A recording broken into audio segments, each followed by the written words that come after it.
Ney Canônica, é graduado em Comunicação Social, Relações Públicas pela Universidade de Caxias do Sul, é especialista em literatura infantil e juvenil por essa universidade, é também especialista em literatura, arte do pensamento contemporâneo pela PUC Rio de Janeiro. Desde agosto de 2015, é diretor de Livro, Leitura, Literatura e Bibliotecas no Ministério da Cultura. No Instituto CIA, coordenou o programa Prazer em Ler. Bem, bom dia a todos e todas. Queria agradecer ao convite do Polo. Me sinto muito honrado em estar aqui mais uma vez, independente do papel, né, que vem desenvolvendo, mas assim, de estar, como diz a Patrícia, e muitas vezes assim, com a minha tribo, né? A tribo da leitura, a tribo do livro, a tribo que quer mudar cenários no Brasil. E o seminário do ano passado estava numa posição, agora estou noutra, como gestor público, mas isso não muda muitas coisas além da cadeira, mas a luta não muda muito. Acho que Cida e Patrícia abordaram muitas das coisas que eu ia abordar, então eu vou dar uma mudada aqui no meu roteiro para falar um pouco sobre essa questão como direito e uma questão sobre política pública.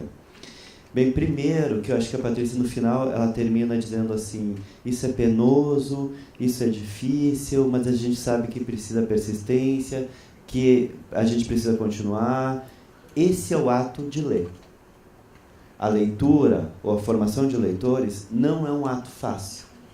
A gente não nasceu aprendendo a ler, e por isso a gente precisa construir, precisa persistir, e todo mundo que trabalha na formação de leitores, que possibilita, que dá acesso ao livro e à leitura, sabe que precisa estar constantemente fazendo esse trabalho.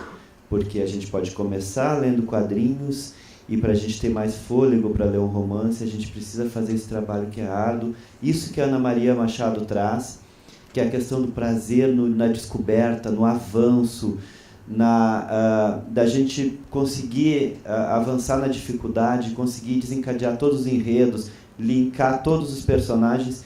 Isso é um ato difícil, não é um ato fácil, por isso que, às vezes, a leitura não pega as pessoas de cara, né? Mas porque precisa desse trabalho, dessa persistência. Aí as pessoas vão lá no Retratos da Leitura no Brasil e dizem assim, eu não tenho tempo para ler.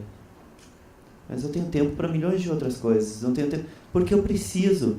Eu lembro que quando eu lia, eu leio muito, mas assim, quando eu morava com a minha mãe, que eu lia, ela dizia assim, mas o que tem aí nesse livro que você perde esse tempo, que você fica aí?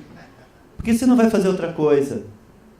Né? Então isso é difícil. Eu lembro quando eu cheguei no Instituto CIA, eles estavam acabando de montar o vídeo institucional, e uma cena que para mim assim, foi primordial para nortear todo o meu trabalho na promoção da leitura, que já vinha, mas assim, que foi de uma senhora, foi uma cena de um vídeo, eu não me lembro qual foi o polo, qual foi a biblioteca, tinham as crianças brincando, tinha a filha e tinha a mãe.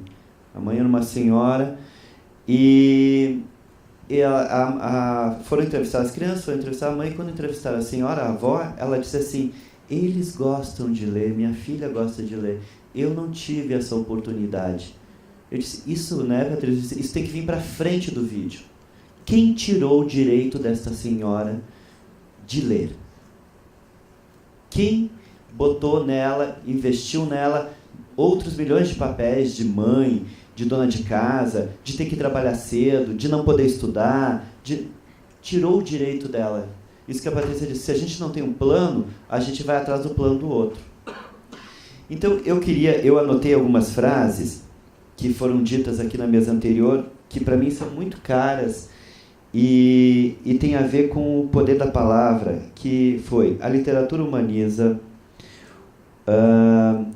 a literatura é libertadora, nos reconhecemos através da literatura, a literatura muda. Se a gente pegar um grande escritor mineiro que fez um trabalho e continua fazendo pela sua obra, mesmo não estando mais conosco, que é o Bartolomeu Campos de Queiroz, que a palavra tem poder e que a palavra é constituída de vários significados, que ela pode te derrubar e pode te mover, eu sempre fico pensando, quando a gente usa essas palavras, porque a gente tem que perceber as nuances disso. A literatura muda, pode mudar em vários sentidos. Me deixar mudo e eu não ir à frente de mais nada, por ver esse mundo que é tão difícil. A literatura muda. Eu não gosto de usar bem e mal, mas assim, muda para eu ser mais tolerante com o outro, mas muda para eu usar o meu poder de persuasão, de argumentação, para coisas que não são legais. Então, nós que trabalhamos com a questão de dar acesso ao livro, à leitura, isso como um direito humano, temos que perceber isso. E temos que entender que nem todas as pessoas que estão trabalhando conosco a favor do acesso ao livro, à leitura, têm as mesmas intenções que a gente tem. A Agripina falou uma coisa que é muito importante, que ela disse assim: dentro da biblioteca tem sonho, paixão e alegria. Eu diria que também nós que trabalhamos na formação de leitores tem que ter um propósito. Como o Bartolomeu Campos Queiroz dizia, pensar a literatura é pensar um ato político. E eu não estou falando de político partidário, estou falando de político, qual é o objetivo que a gente quer. Quando o Rodrigo falou lá da biblioteca, lá na cidade dele, quando a gente constitui uma biblioteca, o que a gente quer? Além, eu aprendi ao longo dessa minha trajetória, que só alcançar o livro não era o suficiente para mudar o cenário da leitura no Brasil. Que só termos bibliotecas públicas, comunitárias, escolares, bem equipadas, com bons profissionais, não é o suficiente para mudar o cenário da leitura no Brasil. É necessário a gente ter um propósito, a gente ter um plano, a gente saber onde a gente quer chegar. Se a gente quer mudar, sabemos que 75% da população brasileira é analfabeta funcional, e a gente nós nas bibliotecas estamos trabalhando com quem? Com 25%. E quer dizer, tem 75%. Nós estamos trabalhando com quem sabe decodificar o código, com quem... E esse 75%? Está no plano de quem? Então, o nosso ato, o nosso propósito, e aí eu como gestor público, Fabíola também como gestor público, é pensar nesse 100%. E eu acho que isso é muito importante, e para mim a política pública só acontece quando ela é em diálogo com a sociedade civil. Mesmo, às vezes, a sociedade civil não entendendo esta demanda, cabe a nós também puxar essa demanda. Porque todo mundo diz, se você for a qualquer pesquisa, diz que a leitura é importante. E por que não somos um país de leitores? Se a leitura é importante. Se qualquer político vai dizer que a leitura, que a educação, que a cultura é importante. Por que não somos um país de leitores, um país onde a educação é exemplo? Toda ação, e eu tenho tentado me policiar lá, toda ação que é feita pensada somente pelo poder público, é uma ação de gestão daquela gestão. Não é uma ação de Estado. Então, a necessidade da criação de planos municipais do livro leitura, e eu sempre disse isso quando estive à frente do Prazer em Ler, que ia além de conseguir executar um plano, era conseguir botar todos os atores em diálogos. Era colocar as pessoas na pauta do livro leitura. Era entender o seu papel como cidadão na construção de políticas públicas. E por que o livro é leitura? Porque ele é chave para buscar os outros direitos. Porque se eu não sei ler, se eu não sei construir argumentos com o meu pensamento, se eu não entendo sobre a máquina pública, eu não vou poder brigar pela moradia, eu não vou poder brigar pelo saneamento, eu não vou poder brigar por outras coisas. Porque é isso que a Patrícia disse, eu chego lá na frente dos caras, engravatados, e os caras vão falar uma linguagem que eu não entendo, e eu vou dizer, tá, ok, e volto para casa. Lá no Ministério, da Cultura, falando do lugar onde eu estou. E logo que eu assumi, o ano passado, fui entrevistado, inclusive, em Ouro Preto, e me perguntaram sobre essa questão, né, de recurso financeiro. O Ministério, esse ano, tem menos recursos do que o ano passado. O momento político é um momento difícil, é um momento econômico difícil. O nosso ministro Juca Ferreira tem trabalhado conosco para que a gente seja um ministério, esteja preparado para uma ação pós-crise, não seja um ministério que, depois que passou a crise, vá pensar o que vai fazer. Então, a gente tem estruturado, pensado em questões que são de infraestrutura, de estrutura. E logo que eu fui questionado, disseram assim, nunca a diretoria do Livre Leitura teve tão pouco recurso. Agora, política pública não se faz só com recurso, mas é necessário dizer que política pública se faz com marcos legais, garantia de marcos legais, e a gente está trabalhando em 4, fortemente estamos voltando a trabalhar em 4 marcos legais, que são propostas de lei que estão tramitando ou na Câmara dos Deputados ou no Senado, que é o Plano Nacional do Livre Leitura, transformar isso em lei. Isso já está na Casa Civil, já passou pela parte, a Conjur, né, do Ministério da Cultura e do Ministério da Educação. Estamos forçando agora sair da Casa Civil para ir para o Senado. O projeto de lei que temos que voltar fortemente esse ano, que é o do Fundo para a Leitura. Precisamos de um fundo setorial para garantir recursos para as ações voltadas para a área do livre leitura, além do Fundo Nacional de Cultura, além de emendas parlamentares, além do orçamento do Ministério da Cultura, mas a gente precisa de um fundo setorial. A gente, o das bibliotecas, né, existe um projeto de lei falando sobre, tentando regulamentar as bibliotecas, o que é biblioteca pública, e a gente vai voltar para a discussão, né, isso existe muita divergência sobre essa questão, e a gente precisa realmente voltar. Não dá para deixar a discussão acontecer só no legislativo e não trazer para a sociedade civil, e aí, de repente, a gente fica sabendo é lei, é isso, e não sei o quê.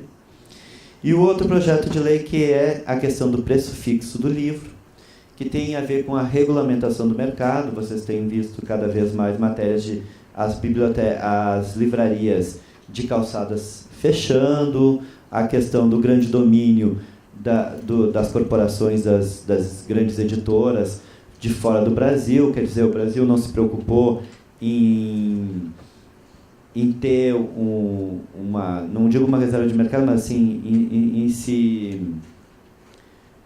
resguardar essa vinda das grandes editoras, que é bom também, mas assim, o que está acontecendo com as nossas editoras, nossas pequenas editoras, a gente tem cada vez mais... Você me sinaliza... Tá. Tem cada vez mais trabalhado com as pequenas editoras, levados inclusive para feiras internacionais, a Libre, que é a instituição das pequenas editoras, para a Feira de Guadalajara, para fazer negócios, para Frankfurt, para pensar. E eu só queria, para terminar, então, porque realmente eu falo demais, e dizer que pensar a política pública é difícil, e ela não é só dever da diretoria do Livre Leitura, só da Fundação Nacional de Cultura, ela é dever de todos nós. Pensarmos os canais de participação e continuarmos persistindo nos canais de participação. Estamos retomando, e teve um tempo também aí em banho-maria o Plano Nacional do Livre Leitura, estamos retomando com o novo colegiado, com a posse do próprio secretário executivo do Plano Nacional do Livre Leitura. Queria falar e dar 2 recadinhos, meio que também como... só para dizer assim, dentro das políticas a gente tem tentado amarrar, por exemplo, retomar um decreto que na outra gestão, Gil e Juca, tinha que os municípios só teriam acesso a recursos do Ministério Público, do Ministério da Cultura, se tivesse biblioteca pública aberta e funcionando. Estamos retomando esse decreto. O município que não tiver biblioteca pública funcionando não vai poder ter recurso de Lei Rouanet, não vai poder ter recurso de editais, de nada do Ministério da Cultura. A gente está Foi falado aqui do Prêmio Viva a Leitura, até 13 de março, é tão importante. Eu vi a ação da Agripina, do Poesia com Macarrão, que o Brasil saiba dessas ações. A gente está construindo um grande portal de formação e informação, resgatando o ProLer, para que todo mundo saiba o que está acontecendo no Brasil e a gente se sinta uma rede, como o pessoal mostrou aqui, que a gente não está sozinho. Então, até dia 3 de março, participem do Viva a Leitura. E a outra questão é que no dia 1º e 2 de março, a gente está fazendo um seminário internacional na USP, na Biblioteca Brasiliana, lá em São Paulo, sobre acessibilidade em bibliotecas públicas. Isso é uma ação muito importante, porque quando a gente está falando de direito, é direito para todos, e a gente não fala em acessibilidade só construir rampa, tá? Não é isso, é acessibilidade de fruição, é de livros acessíveis, e não é só com a questão do braille, é pensar em todas as outras dificuldades, deficiências. E por último, juro que vou acabar, mas é necessário dar um recadinho sobre a questão que está rolando diretamente na internet, sobre a questão da Lei Rouanet. Tá? A Lei Rouanet não é o Ministério da Cultura que decide, apesar do Juca Ferreira ter o voto, para avaliar ou não. Ele não tem usado isso, mas ele vai começar a usar. Tá? Existe uma comissão de sociedade civil e também de poder público escolhendo esses projetos, e a gente está na hora de apoiar já a mudança dessa Lei Rouanet para essa construção do Fundo Procultura, um fundo onde vai garantir uma equidade, vai garantir melhor o uso desse recurso público para projetos e que não vai ficar na mão dos marketings das empresas e tudo, e também centralizado no eixo Rio e São Paulo. Então, assim, queria que vocês olhassem com cuidado e lessem mais sobre a questão do Fundo Procultura, que é tão importantíssimo para vocês quanto para nós, e também o que está rolando aí na internet em relação à Lei Rouanet. Era isso. Desculpa. Obrigada, Camila.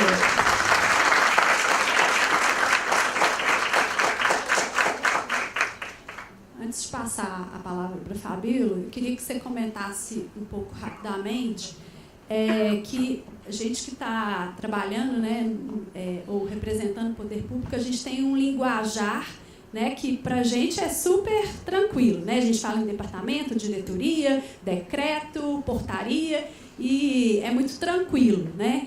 Mas eu queria que você comentasse um pouco, porque o Plano Nacional ele foi instituído por uma portaria em 2006 e depois firmado pela presidente Dilma Rousseff por meio de um decreto em 2011. Queria que você falasse um pouquinho por que é importante, né, para uma política pública ela ser instituída como lei. Por que é importante? Porque, assim como o decreto que a gente está resgatando do Juca, que diz que só vai poder acionar recursos públicos do Ministério da Cultura o município que tiver uma biblioteca funcionando, esse decreto, na época da Marta Suplicy, da ministra Marta Suplicy, foi tirado fora. Ela achou que não devia, que não era. Então, quer dizer, decreto é isso. Portaria é menos que isso. E decreto é porcaria. Decreto é isso, vai pelo gestor. A lei a gente tem que cumprir. E a sociedade pode fazer uma pressão maior nesse controle social para que ela seja cumprida. Apesar de que a gente tem muitas leis que não são cumpridas, né, a lei é algo legítimo. E o que a gente está trabalhando, é importante dizer, e o que está indo, porque assim, a gente está trabalhando por uma política nacional de leitura e escrita. E dentro dessa política, institui que a cada 4 anos seja revisto o Plano Nacional do Livro e Leitura, com metas e objetivos. Porque precisa pensar uma política mais ampla que estabeleça plano, né? Então, vocês estão construindo os planos municipais que tem que ter metas, objetivos e recurso, orçamento. Se vocês trabalharem aqui, em Belo Horizonte, num plano que não tenha recurso e orçamento, vocês não vão adiante. É uma carta de intenções. É necessário que a gente brigue em todo esse processo para que tenha orçamento. É como vem acontecendo desde 2006 com o Plano Nacional do Livro e Leitura. Era isso. É uma grande ação entre o Ministério da Cultura, Ministério da Educação, sociedade civil, e cadê o orçamento? E cadê as metas do plano? Tem diretrizes, que todo mundo está aí construindo, mas cadê as metas? Quer dizer, na verdade, ele se executa nas ações da Diretoria do Livro e Leitura e nas ações que o Ministério da Educação faz e nas ações que a sociedade faz.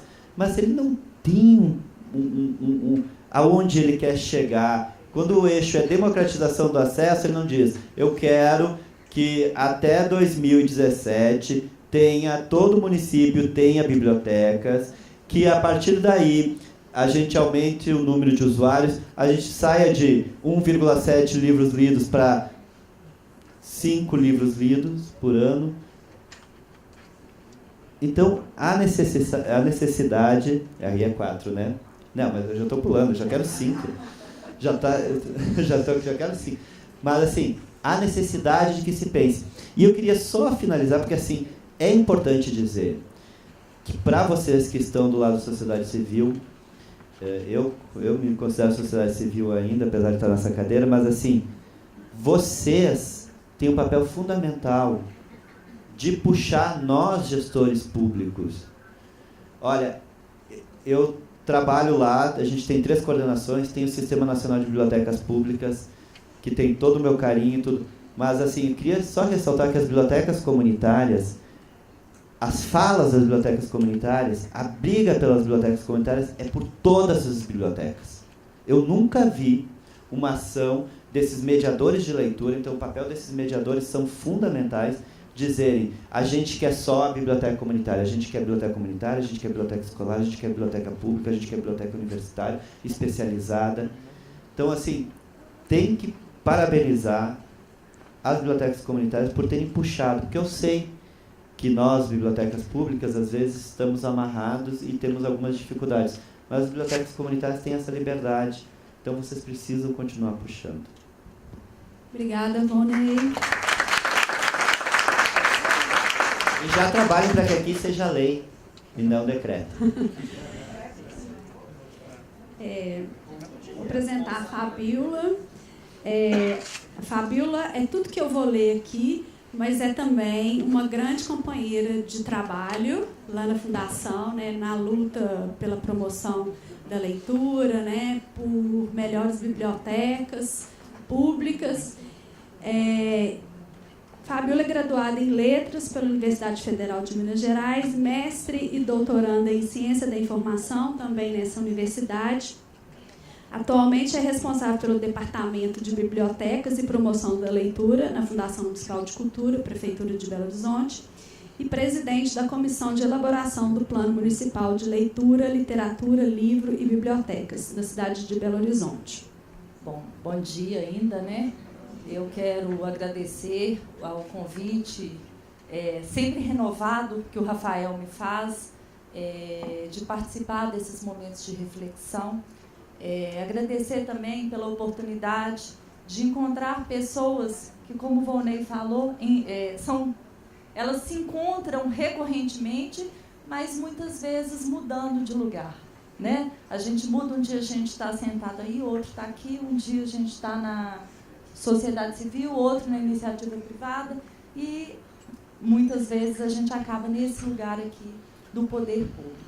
É muito bom encontrar, né, reencontrar pessoas como a Cida, o Vonei, a Patrícia, a Dani e muitos de vocês, né? Eu gostaria de cumprimentar os meus colegas da Fundação, estou vendo que vários dos bibliotecários, vários mediadores de leitura que trabalham com a gente nas bibliotecas e nos projetos para a promoção da leitura, porque eles não se encerram nas bibliotecas e nos centros culturais, colegas de outras instituições e parceiros na elaboração desse plano municipal de leitura que nós estamos aí aos trancos e barrancos tentando levar, com todas essas dificuldades apontadas, né, com todas essas dificuldades que elas parecem estranhas, elas são incômodas, mas que elas são necessárias, né? A Patrícia falou aqui dessa pulverização, desse esfacelamento de forças, né, que muitas vezes a gente faz, algumas vezes por vaidade, outras vezes por questões ideológicas mesmo, né, por crenças. A gente acredita, a gente quer uma coisa comum, mas acredita que os caminhos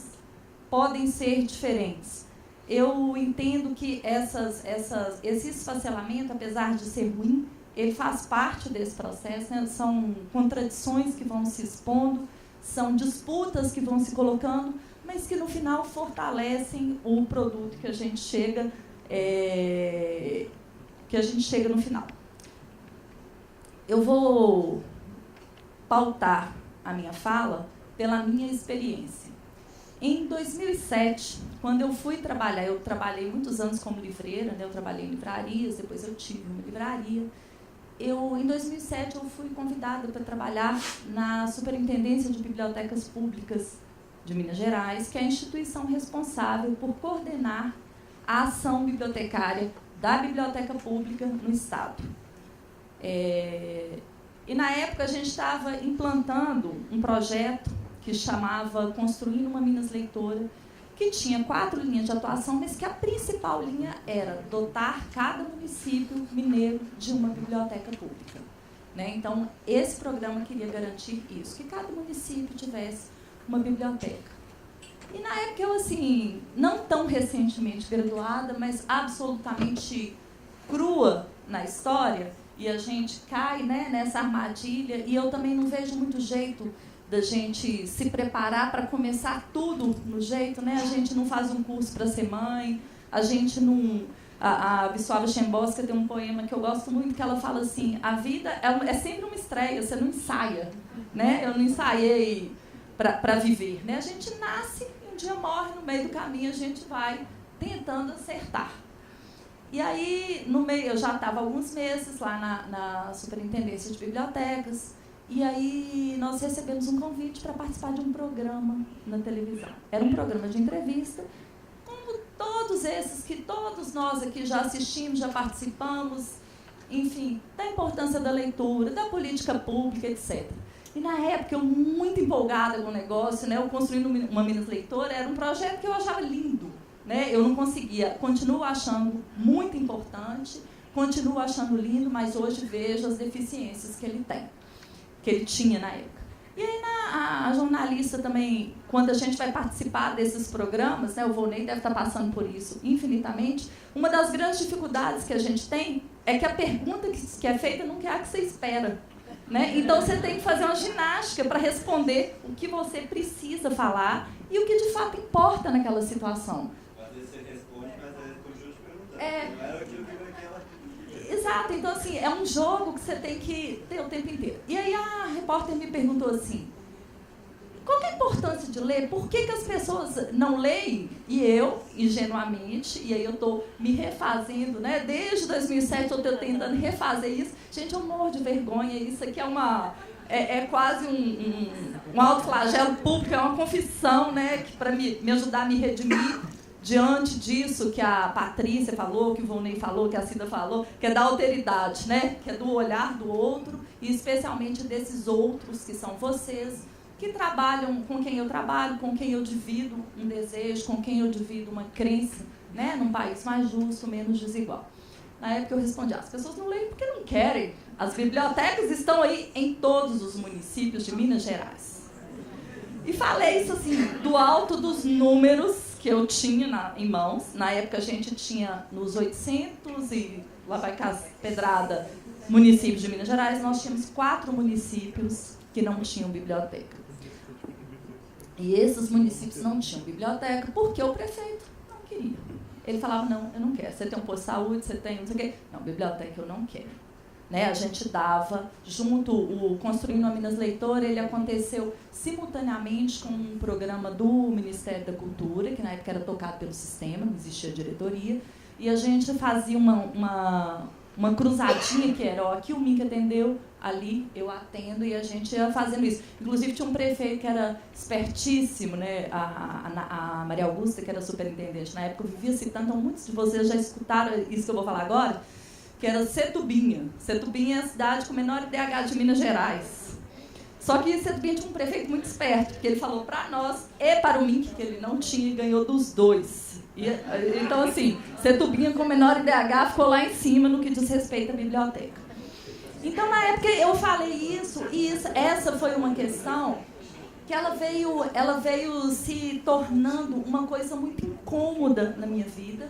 E, ao mesmo tempo que essa questão se tornava incômoda, ela se tornou um projeto de vida acadêmica e também um projeto de vida profissional. Quando a Cida fala da importância da gente ouvir o que a comunidade quer, né? Da biblioteca, de qualquer tipo de projeto, ele ser uma demanda da comunidade, eu concordo com ela até a metade do caminho. Porque eu acho, e esse lugar de cá, né, eu não me lembro na minha vida, eu, sem ser no poder público, eu militar em qualquer área. Eu trabalhava na livraria, eu era uma leitora e pronto. Né? Eu nunca tinha me atentado para a questão da política pública, e acho também que essa é uma questão muito nova, né? A política pública, ela fazer parte de um trato mais leigo, de um trato mais comum, isso é recente. Há 10 anos ninguém falava, nós não estaríamos aqui para discutir política pública, a não ser acadêmicos, gestores, não tinha isso aqui. Né? Então essa questão ela foi virando um problema na minha vida. E por que eu discordo um pouco da Cida? Porque nessa trajetória, e especialmente com essas 4 bibliotecas, esses 4 municípios que não queriam a biblioteca, e na época um era muito curioso, porque um era a cidade do então governador, que era o Aécio Neves, e o governador fala para ele querer, porque está ficando ruim, né, o negócio, assim, como que na cidade do governador, era em Cláudio, não tinha biblioteca, né? Não tinha biblioteca, ele não queria de jeito nenhum. Então eu fui entendendo que muitas vezes, com ações que são como a nossa, né? Nós não estamos falando de escola, que é obrigatório, nós estamos falando de biblioteca, que no entendimento geral pode vir depois da escola, depois que a gente tiver a escola, depois que a gente tiver o posto. Então eu acho que a gente tem, nesse lugar público, esse dilema de trabalhar por demanda, o que a gente faz por demanda e o que a gente faz por necessidade. Então, essa coisa que o Volney coloca, que é muito semelhante ao ICMS cultural, que é um índice que a gente tem aqui, que o município vai pontuando de acordo com o que ele tem, é muito importante, porque obriga, o prefeito pode entender que não é necessário. A Érica está ali rindo, que ela participou dessa história inteira, né, Érica? Obriga, não é um entendimento desse prefeito, a comunidade certamente demandará posto de saúde, escola, 300 cadeia, 300 outras coisas antes da biblioteca. Então, para que a biblioteca se estabeleça como uma política pública, ela tem que ser, em muitos momentos, imposta. E aí, é claro que você tem o jeito dessa imposição, né? Não é uma imposição autoritária, mas é que você tem que ter aquele primeiro momento para que haja um espaço de convencimento da importância daquilo ali. Aí a pessoa fala, mas não tem nem posto de saúde, eu vou ter biblioteca. Eu falo, olha, o posto de saúde é muito importante, mas a biblioteca também. Nessa... Pode falar. Não, quer dizer, por informação que você tem pela minha biblioteca, você não fica doente, eu fico.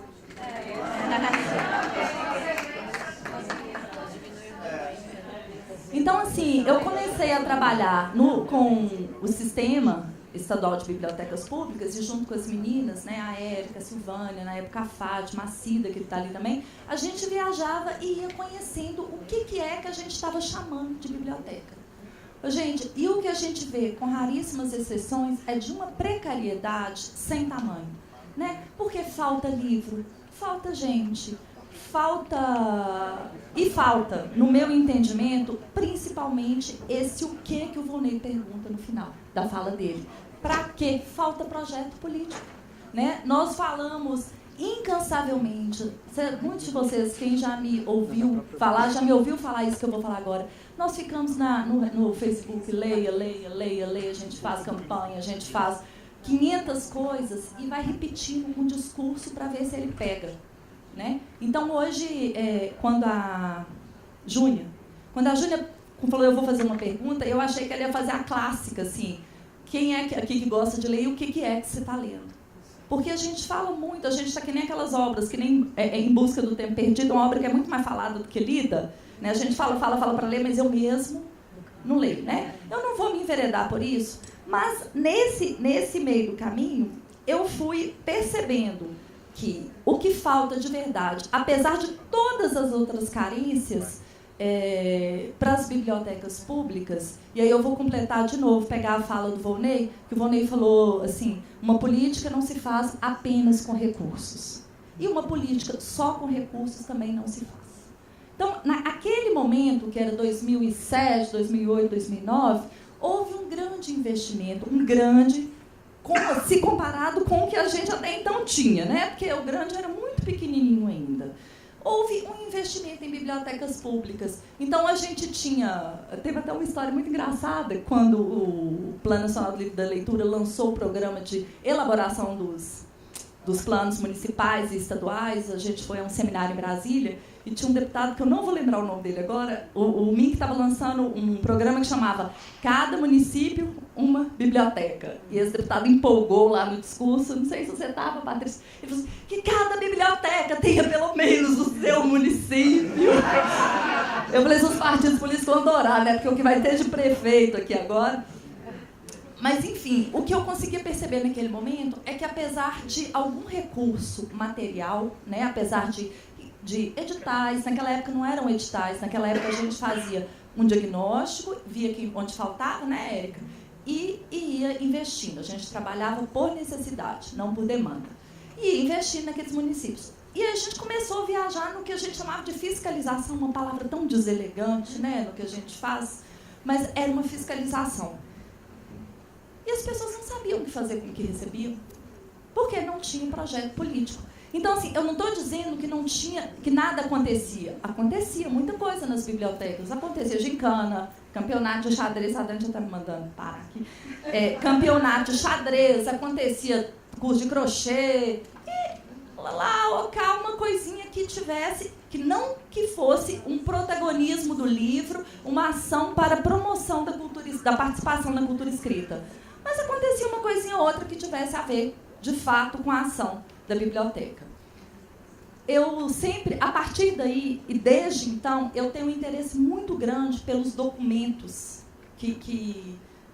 pelos documentos, pelas leis, pelos decretos. E isso eu aprendi muito com a Dani, em alguma medida, porque a gente é colega, e a Dani é maior ferrinho de dentista, porque ela fica assim, ela é a rainha dos documentos, das leis, dos decretos, dos estatutos. Ela é uma consultora disso dentro da fundação.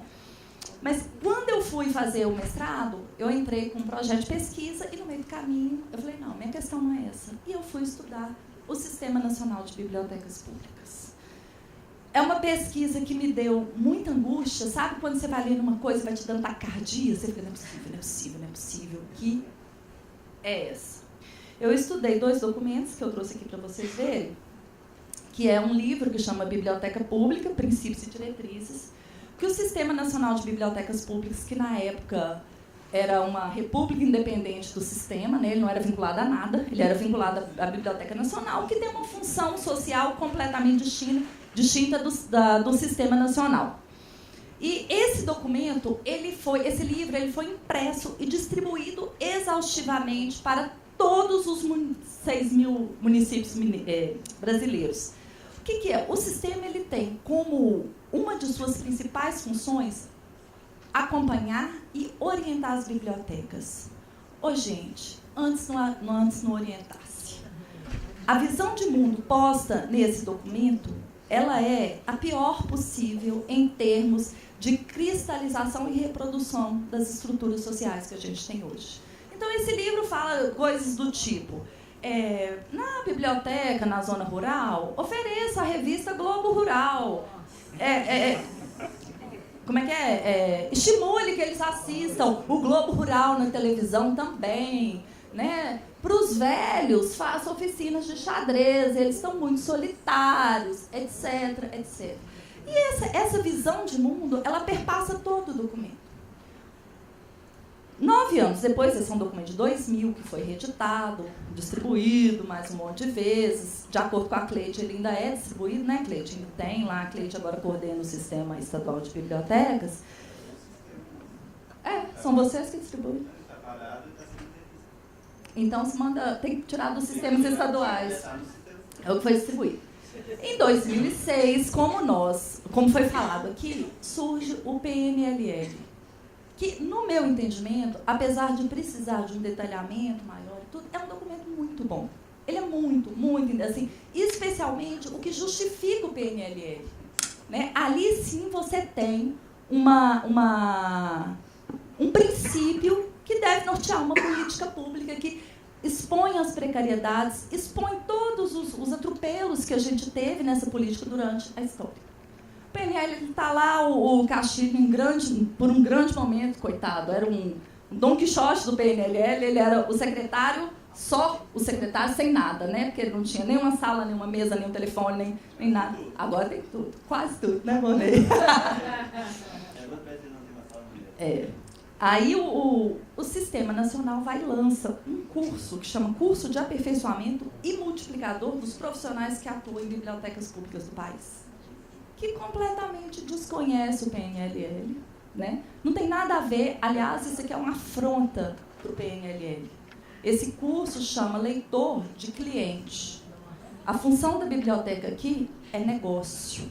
A biblioteca é pensada como uma empresa. A orientação, essa que a Cida falou aqui, agora, de mobilização social, você vai infartar, Cida, se você ler isso aí. Porque qual que é a orientação para a sociedade civil e para os bibliotecários?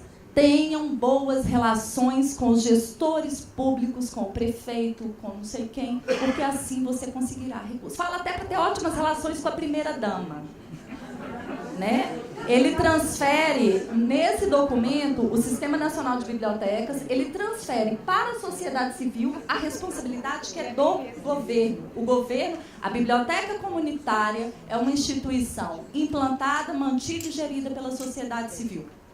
A biblioteca pública é uma instituição implantada, mantida e gerida pelo poder público. Então, quem não tem competência, que não se estabeleça ou procure meios de se estabelecer. Então, isso aqui é uma afronta, é uma coisa assim, que eu acho que é vergonhosa para a história da política pública na área de leitura no Brasil. Aí eu fui fazer a análise dos outros documentos. Eu vou pular outra parte, mas para vocês entenderem, eu acho que o que o Volney fala, e eu sugiro a vocês que leiam, não esse livro chama Pedagogia Histórico-Crítica e a Luta de Classes na Educação Escolar. De maneira muito expandida, né, porque é um livro, ele diz o que a Patrícia disse aqui em poucas palavras. Qual que é a função da biblioteca? E é claro que para mim ela é uma função que está agregada à função da educação como um todo. Ela tem que nos dar condições a todos de participar desse projeto maior que é a humanidade.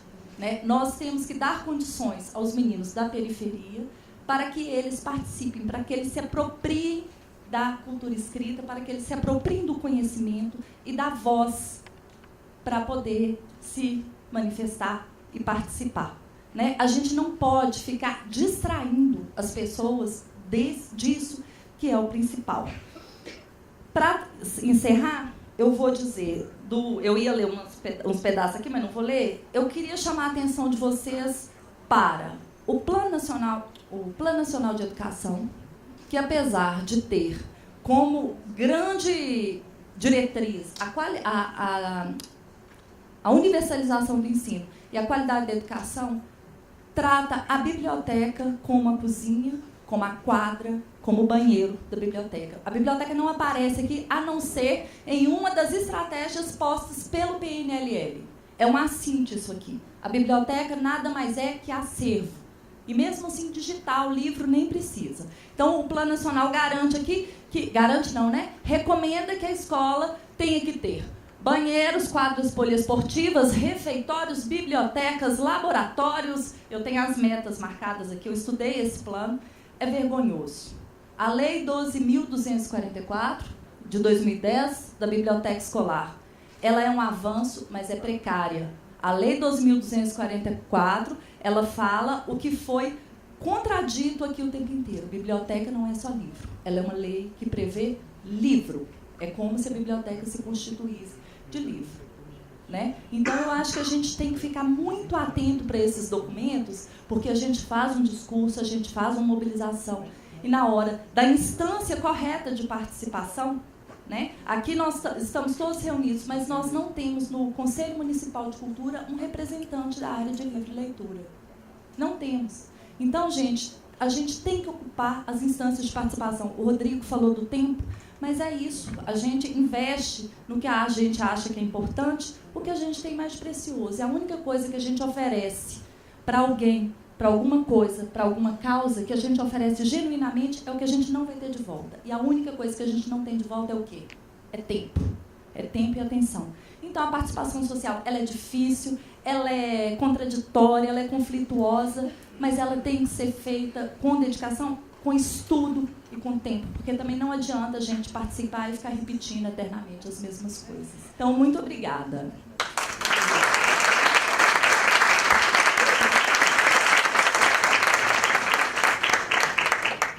Bom dia a todos e todas. Quero agradecer imensamente por essa mesa, por essa pauta tão bonita que foi colocada por cada um, por Volney, pelas meninas, pela Fabíola, pela Patrícia e pela Cida. Eu acho que a gente vive um momento muito importante nessa cidade de Belo Horizonte, por toda essa caminhada de construção de plano, do livre leitura, para a gente tentar fazer valer de fato a literatura como um direito humano nas comunidades e na cidade como um todo. Eu queria só que, para Volney e para a Fabíola, Volney, eu queria que você falasse um pouco a perspectiva do Ministério, dos editais, se vão continuar os mesmos editais que saíram no passado, se tem perspectiva para esse ano, se já tem prazo definido, o que tem previsto para bibliotecas públicas e comunitárias no Ministério da Cultura, na Diretoria do Livro, Leitura, Literatura e Bibliotecas. Para a Fabíola, eu não sei se todo mundo aqui já sabe de fato da construção do Plano Municipal do Livre Leitura da cidade de Belo Horizonte. Para a Fabíola pontuar um pouco em que pé vocês estão caminhando, qual é a perspectiva, o planejamento do grupo executivo para 2016, quais são as metas de vocês para esse ano, o que esse grupo pretende construir esse ano, que é um ano de fundamental importância, né? Um ano eleitoral, é um ano que vai ser construído os PPAs dos municípios e que esse grupo precisa estar muito atento aí para garantir o orçamento, de fato, para esse plano. Queria só que você colocasse um pouco, né, do que vocês pretendem, o que já tem planejado, o que já está mais ou menos no caminho que vocês estão trilhando para 2016 e convocar quem ainda não sabe da construção desse plano, né, quem convocar, de fato, as pessoas que estão aqui a se engajarem para fazer valer esse direito humano que é tão importante para todos e todas e que a gente sabe que se não tiver o enraizamento comunitário, se não tiver a pressão da sociedade civil, pode até existir um plano, mas ele não vai se efetivar, porque os governos passam, as pessoas mudam de cargos e muitas coisas acontecem no meio do caminho, tudo que já foi colocado aqui, bem colocado por vocês. Então, quanto mais a gente estiver envolvido nessas discussões, mais perspectiva a gente tem, de fato, de fazer valer esse plano. Acho que é isso. Ok. Bom, boa tarde já. Meu nome é Janine.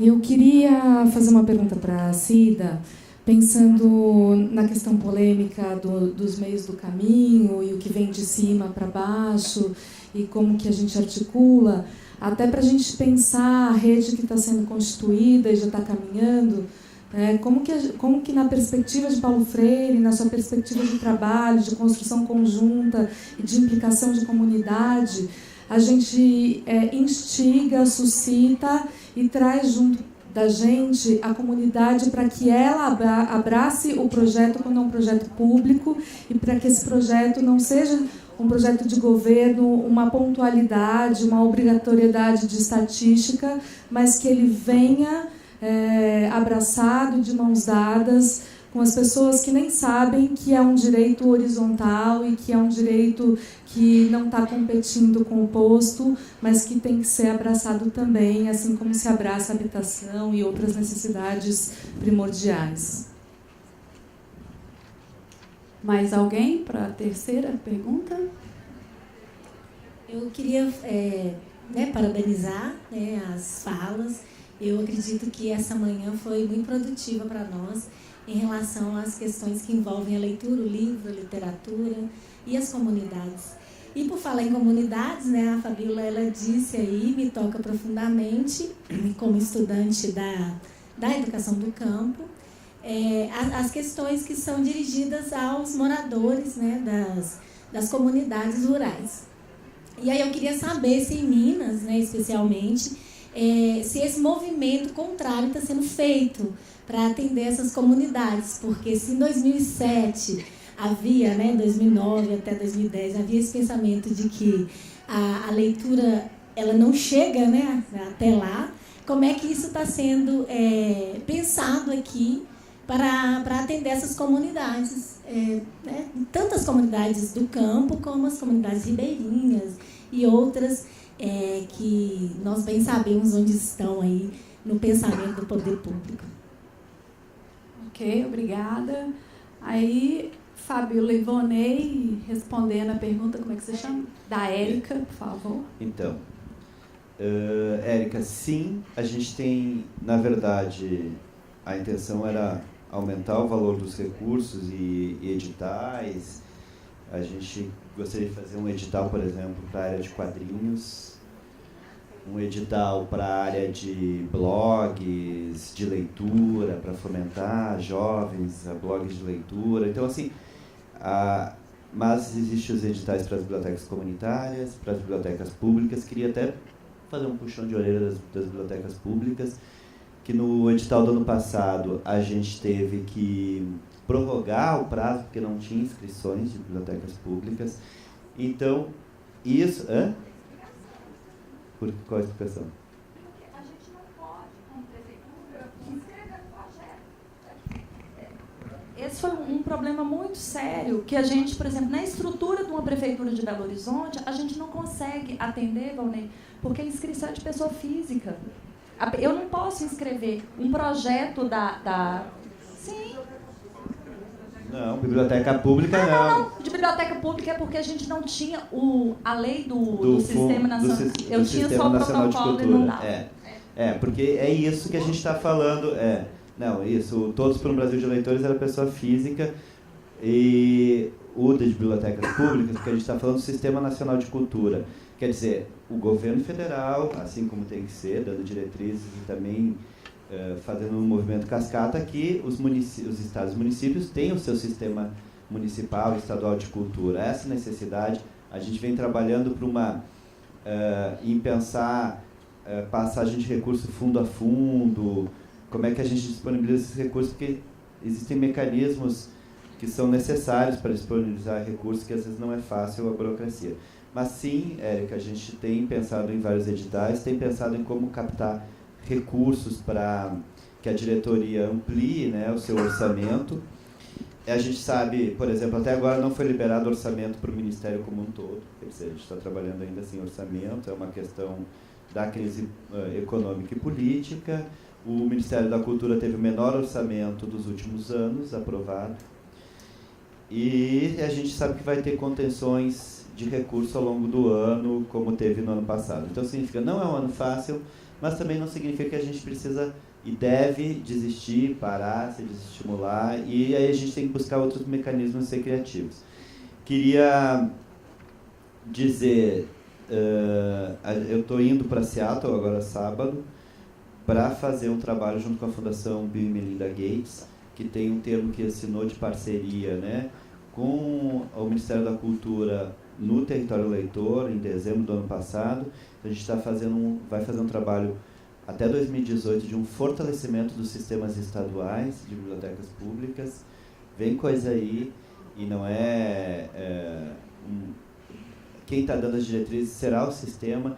Então é importante, a Fabíola contou aí, através dos documentos, um grande problema na área da política pública do Ministério da Cultura, que foi o sistema ser algo à parte, depois foi para dentro da diretoria, que a diretoria saiu do Ministério da Cultura, foi para guarda-chuva da Fundação Biblioteca Nacional, aí sai da Fundação Biblioteca Nacional, de qualquer maneira, para voltar para o Ministério da Cultura em setembro de 2014. Para vocês terem noção, o Sistema Nacional de Bibliotecas Públicas, quando funcionava no Rio de Janeiro com a Biblioteca Nacional, tinha 20 servidores. Hoje a gente tem 3 servidores. Então, de uma desestrutura que a gente está tentando reorganizar, e esses documentos todos a gente está tentando reorganizar, pensando numa biblioteca de ponta, uma biblioteca de futuro. A Biblioteca Demonstrativa de Brasília, desde que eu cheguei, ela está há 2 anos fechada, que é uma biblioteca, justamente, já diz o nome para ser demonstrativa. E quando eu cheguei, a primeira coisa que eu me debati com o ministro foi assim, eu viajei pelo Brasil inteiro mandando abrir bibliotecas, agora eu chego, na minha cadeira tem uma biblioteca fechada, uma das principais bibliotecas de Brasília, e a gente está num grande esforço de trazer ela, e se Deus quiser, em março a gente recomeça a reforma, para que logo no segundo semestre ela volte a ser uma biblioteca demonstrativa e possa alimentar, ser um grande laboratório de formação para todas as bibliotecas do Brasil. É nisso que a gente está trabalhando, é nisso que a gente está persistindo.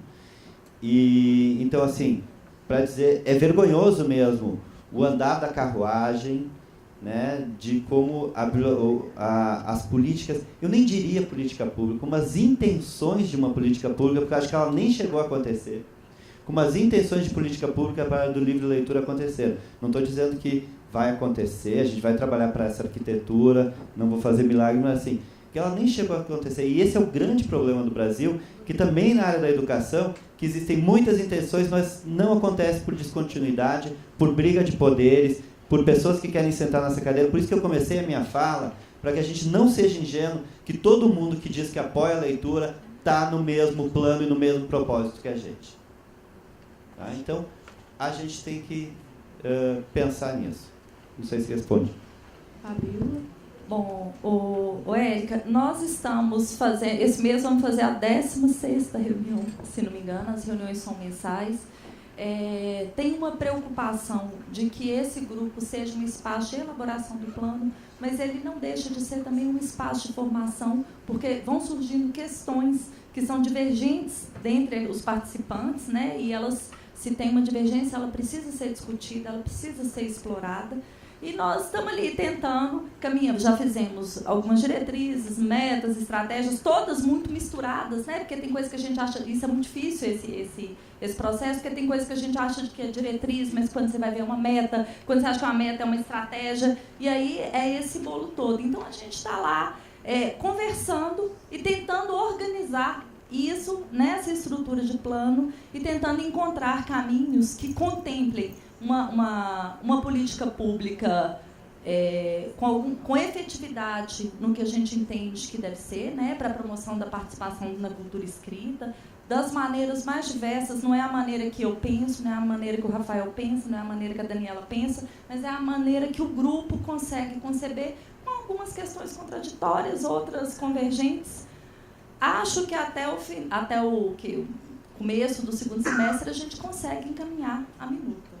Né? Mas é um processo para a gente fazer de uma maneira democrática, para a gente fazer de uma maneira que atenda às exigências, porque nós entendemos, em Belo Horizonte, nós passamos por esse processo, inclusive com a participação da Cida, com a da Érica, né? De uma cobrança muito grande da sociedade civil, que se eu estivesse sentada do lado de lá, eu faria a mesma coisa. Mas sentada do lado de cá, numa posição que agora você conhece também, a gente precisa percorrer um caminho. Para que isso tenha validade dentro do validade social, mas que tenha validade também na estrutura pública que a gente obedece. Né? Precisa ter alguém e um prazo para que alguma coisa seja publicada no Diário Oficial do município. Há pouco tempo nós fizemos recomposição de vagas da sociedade civil que estavam sem representantes. E isso demanda tempo, porque eu não posso simplesmente fazer uma eleição, eu preciso publicar uma comissão organizadora, eu preciso publicar no Diário Oficial do município, depois precisa chamar a eleição, é uma loucura. E que a gente está tentando, como a Patrícia também lembrou, com raiva e paciência, levar para frente. Érica, a gente está querendo lançar os editais no primeiro semestre, mas existe uma questão, e eu acho que se alguém ganhou aqui o Todos por um Brasil de Leitores, que não foi pago ainda. Então existe uma questão de gestão pública, que é você empenhar. E eu não posso perder esse recurso, eu tenho que fazer o edital para perder esse recurso. Então, assim, é um pouco de paciência, porque, assim, eu tenho que fazer o recurso, porque se ele está... Uma coisa é o recurso que está no orçamento, uma coisa é o recurso que está liberado para pagamento. Então a gente fez o edital do Todos para um Brasil de Leitores, ainda não pagamos ninguém. Conseguimos pagar o ano passado as bolsas de fomento, que era de 2014. Então, assim, veio numa bola, mas a gente pretende lançar no primeiro semestre ainda. Cida. Janine fez uma pergunta de como fortalecer a capilaridade dessa grande rede, né? Janine, eu acho que uma coisa que eu tenho até conversado um pouco com a Patrícia é a gente fazer uma pesquisa e dar visibilidade do impacto leitor da rede comunitária. Em 2010, se estimava 10 mil bibliotecas comunitárias no país, né? Então, eu acho que tem uma coisa que é esse movimento, essa visibilidade, dizer qual é a diferença que faz, porque isso capilariza e também isso visibiliza ao gestor público que não é verdade que as comunidades não querem. Existem perguntas que os gestores fazem para as comunidades que aí colocam um direito humano acima do outro. Eu presenciei em vários lugares o gestor público chegar e dizer o seguinte: o que é que vocês preferem, a Bolsa Família ou a biblioteca? Este ano é a 5ª vez que a Biblioteca Multicultural Nascedouro está tendo ameaça de ser desalojada pela gestão municipal do Recife.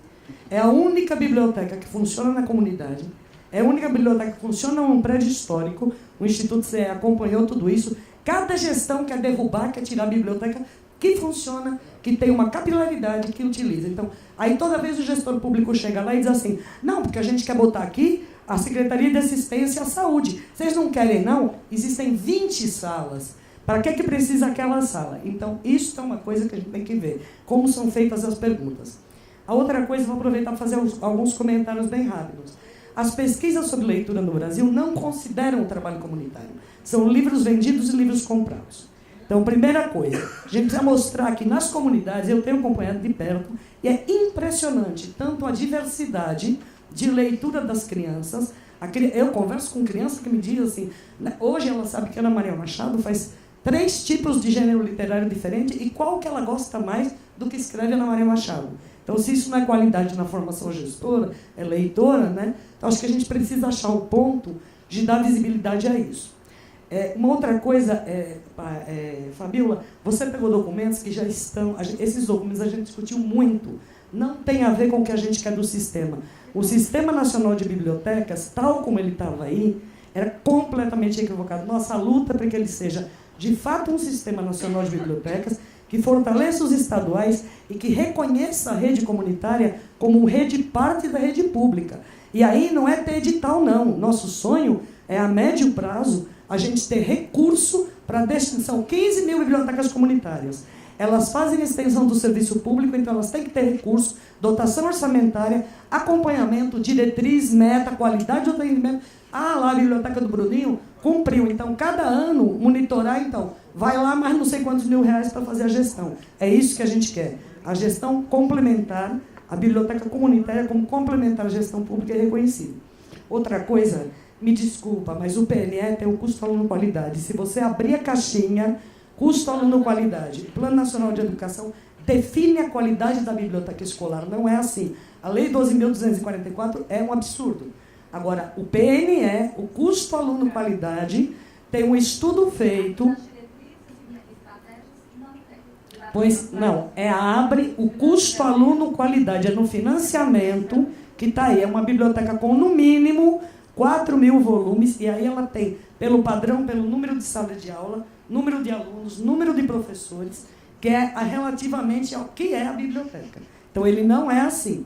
Vá lá e abra a caixinha do financiamento, que no financiamento está isso. Não é importante a gente dizer, porque eu vi isso de um professor, de um pesquisador de biblioteca escolar. E não é verdade. Então, vai lá conversar com o Marcelino o cara que desenhou isso, né? Marcelino, eu faço a confusão com o Granja Freire. É Freire, né? Pronto. Cida, você pode concluir, por favor? Sim.